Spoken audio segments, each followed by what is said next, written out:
শিৱসাগৰত 11টা সংগঠনে পুনৰ কা বিৰোধিতাৰে উত্তাল কৰিলে ৰাজপথ। কোনো কাৰণৰ বিনিময়ত কা আইন মানি লোৱা নহ'ব বুলি হুংকাৰ আন্দোলনকাৰী। ৰাজ্যত পুনৰ সৰব হৈ পৰিছে কা বিৰোধিতাৰ কাৰ্যসূচী। কা বাতিলৰ দাবীত শিৱসাগৰত আজি 11টা সংগঠনে আজি দিনৰ 11:45 বজাত ঐতিহাসিক ৰংঘৰৰ সন্মুখত কা বিৰোধিতা কৰি এক মানৱ শৃংখল কাৰ্যসূচী ৰূপায়ণ কৰে। বিজেপি চৰকাৰক নানান শব্দৰে ককৰ্থনা কৰি কা বাতিল নকৰিলে জংগী আন্দোলন কাৰ্যসূচী হাতত ল'বলৈ বাধ্য হ'ব বুলিও স্পষ্ট কৰে প্ৰতিবাদকাৰীসকলে।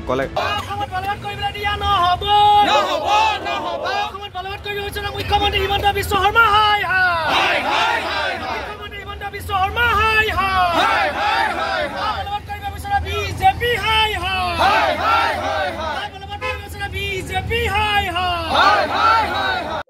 আজি আমি ইতিহাস প্ৰসিদ্ধ শিৱসাগৰত ঐতিহাসিক শিৱসাগৰৰ ৰংঘৰৰ সন্মুখৰ পৰা আমি 11টাকৈ জাতীয় সংগঠনে আজি প্ৰতিবাদ সাব্যস্ত কৰিছোঁ। কা অসমত বলবৎ হ'বলৈ দিয়া নহ'ব। কা অসমত কেতিয়াও মানি লোৱা নহ'ব। যোৱাটো সময়ত আমি সবস্তে অসমীয়া আমি ৰাজপথলৈ ওলাই পেলাই কৈছিলোঁ কা অসমীয়া আমি কেতিয়াও নামানো। তাৰপিছত 5জনকৈ তেজাল যুৱকক তেওঁলোকে হত্যা কৰিলে, বহু ছাত্ৰ ছাত্ৰীক ঘূণীয়া কৰিলে। তাৰপিছত মুখ্যমন্ত্ৰী হিমন্ত বিশ্ব শৰ্মাই পুনৰ অসমত এসপ্তাহৰ ভিতৰত কা বলবৎ কৰিম বুলি কি সাহসেৰে ক'ব পাৰিছে? আচলতে মুখ্যমন্ত্ৰী হিমন্ত বিশ্ব শৰ্মা অসমীয়া এজন বিৰোধী মুখ্যমন্ত্ৰী নেকি? আচলতে তেওঁ জাতিদ্ৰোহী নেকি? আৰু এটা কথা কৈছোঁ, মুখ্যমন্ত্ৰী হিমন্ত বিশ্ব শৰ্মা ডাঙৰীয়া, তুমি যদি কেনেবাকৈ অসমত কা বলবৎ কৰিবলৈ হয় নহয়, ইতিহাসত তুমি কলংকিত মুখ্যমন্ত্ৰী হিচাপে থাকি যাবা। আৰু এটা কথা কৈছোঁ, তোমাৰ এই যে গুণ্ডা বাহিনীটো, এই জিবি সিং নামৰ আৰক্ষী সঞ্চালক প্ৰধানজনক তুমি নিজে ব্যৱহাৰ কৰি যি জনতাৰ বাবে আৰক্ষীসকল থাকে আৰু সেই জনতাক সেই আৰক্ষীক তোমালোকে জনতাৰ বিপক্ষে ব্যৱহাৰ কৰিছা। আচলতে ধিক্কাৰ জনাইছোঁ মুখ্যমন্ত্ৰী হিমন্ত বিশ্ব শৰ্মা ডাঙৰীয়া। আৰু এই যে তোমালোকে বন্ধত চহী কৰাবলৈ এখন নটিচ পঠাইছা, যে ভয় খুৱাইছা যে বন্ধত চহী কৰিবা আৰু আন্দোলন নকৰিব, তেনেহ'লে মুখ্যমন্ত্ৰী হিমন্ত বিশ্ব শৰ্মা তুমি মূৰ্খৰ স্বৰ্গত বাস কৰিছা। কেতিয়াও অসমত কা বলবৎ হ'বলৈ নিদিওঁ। শেষ টোপাল গাত তেজ থকালৈকে আমি যুঁজি যাম। কেতিয়াও কিন্তু আমি গুলি খাম, মাৰ খাম, জেলত যাম। কেতিয়াও অসমত কা বলবৎ হ'বলৈ দিয়া নহ'ব। তোমাকো কোৱা মুখ্যমন্ত্ৰীক কৈছোঁ যে তুমি এই আৰক্ষী সঞ্চালক প্ৰধান জিবি সিঙক গুণ্ডা বাহিনীৰ দৰে ব্যৱহাৰ নকৰিবা। কাৰণ জিবি সিং মহোদয়ে তেখেতে নাজানে তেখেতৰ গাত অসমীয়া তেজ নায়েই। অসমীয়া তেজ আমাৰ গাত আছে, আমি বুজি পাওঁ অসমীয়া বিদেশী পূজা কেনেকৈ জাপি ল'ব। গতিকে আমি আহ্বান জনাইছোঁ, জিবি সিং ডাঙৰীয়াক আহ্বান জনাইছোঁ, তুমি এজন কলংকিত মুখ্যমন্ত্ৰী হিমন্ত বিশ্ব শৰ্মাৰ মতে উঠা বহা নকৰিবা। তোমাৰ নিজস্বতা আছে, তুমি নিজস্বতাভাৱে অসমীয়াৰ জাতিৰ আৱেগ বুজিবলৈ চেষ্টা কৰা। কা অসমত কেতিয়াও মানি লোৱা নহ'ব। কা অসমত কেতিয়াও বলবৎ কৰিবলৈ দিয়া নহ'ব। যদি জোৰ জবজ বলবৎ কৰিবলৈ বিচাৰে তেন্তে প্ৰতিবাদ হ'ব, ৰাজপথত হ'ব, যেনেধৰণে হ'বলৈ গণতান্ত্ৰিক প্ৰক্ৰিয়াত সকলো প্ৰতিবাদ হ'ব। আৰু এই প্ৰতিবাদক কেতিয়াও তুমি মুখিমুখি কৰিব নোৱাৰিবা। অসম নামৰ আই মাতৃগৰাকীৰ বুকুত যি জ্বলা জুই ঢালিছে আজি, সেই জুই আমি কেতিয়াও জ্বলিবলৈ নিদিওঁ অসমৰ ৰাইজে। কাৰণ কেলে চাওক, এই চলিত চৰকাৰখনে যেতিয়াৰ পৰাই আৰম্ভণি হৈছে বিজেপি চৰকাৰ, প্ৰতিটো বস্তু আমাৰ বুকুত জাপি দিছে তেখেতলোকে বলপূৰ্বক হিচাপে। আজি অসমীয়া সংজ্ঞা নাইকিয়া কৰিবলৈ বিচাৰিছে, আমি কেতিয়াও হ'ব নহয়। আমি কেতিয়াও মানি ল'ব। অমিত শ্বাহ, নৰেন্দ্ৰ মোদী ডাঙৰীয়াৰ লগতে আমাৰ সহযোগ কৰিছে অসমৰ এজন একদম মামা, সকলোৰে চিৰ মামা। তেওঁ প্ৰলোভন দি গোটেই অসমৰ ৰাইজক শেষ কৰিছে।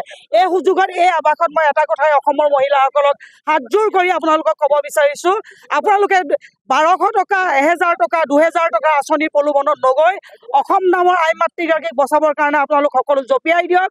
উঠি অহা প্ৰজন্মৰ ভৱিষ্যত চিন্তা কৰি আপোনালোক জঁপিয়াওক। আমি কা কেতিয়াও বলবদ্ধ হ'বলৈ নিদিওঁ।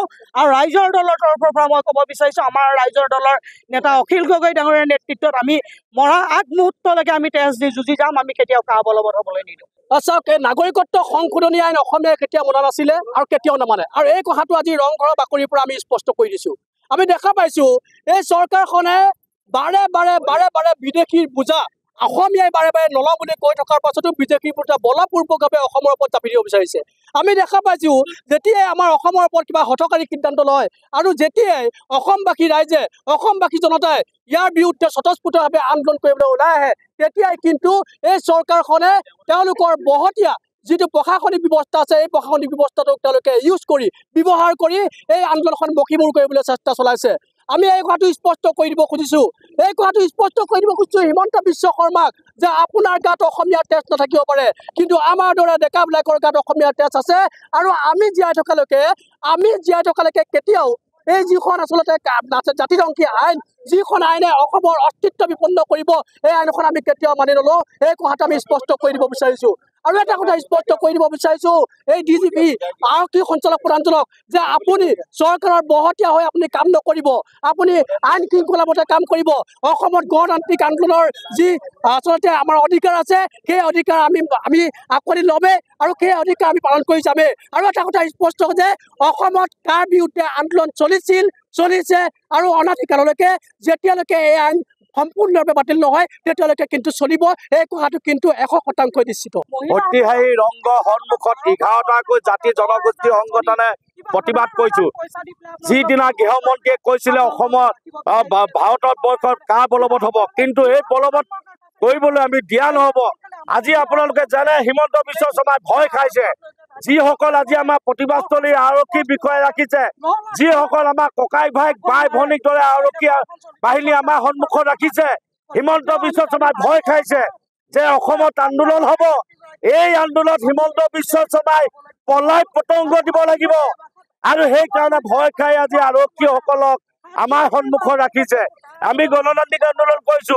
কেতিয়াও অসমীয়া মানুহে বিদেশী বুজা কেতিয়াও নলয় আৰু অমিত শ্বাহৰ দৰে এজন কোনো অপদাৰ্থ ব্যক্তি হয় যিজনে আজি মণিপুৰত ইমান গোষ্ঠী সংঘৰ্ষ হৈ গ'ল, তাত গৈ তেওঁলোকৰ সাহস নহ'ল, কিন্তু তেওঁলোকে কৈছে যে কাৰ বলবৎ কৰিম। কিন্তু আমি অসমীয়া হিচাপে দেখাই দিম যে যদি অসমত কাৰ বলবৎ হয় 5জন নালাগে 1000জন শ্বহীদ হ'ম, কিন্তু বিদেশী বুজা অসমে কেতিয়াও নলয়।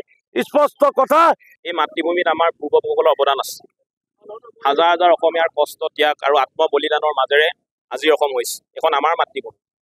আমি বাৰে বাৰে কৈ আছো যে অসমত কা বলবৎ হ'লে অসমৰ ভাষা কলা কৃষ্টি সংস্কৃতি সকলো শেষ হৈ যাব, অসমীয়া জাতিটো মৰিশালীত পৰিণত হ'ব। কিন্তু বিজেপিয়ে কেৱল মাত্ৰ নিজৰ ৰাজনৈতিক ভৱিষ্যত সুৰক্ষিত কৰিবৰ কাৰণে বাৰে বাৰে জাতিটোক বলিশাললৈ তুলি ধৰিছে।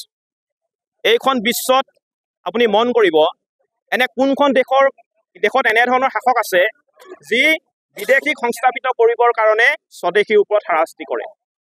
আমি অসমীয়া মানুহ বিদেশী খেদা মানুহ। 17 বাৰকৈ আমি মোগলক পৰাস্ত কৰি থৈছোঁ। আমি বিজেপিৰ দৰে ভয়াতুৰ বা জাতি গাদ্দাৰ নহয়।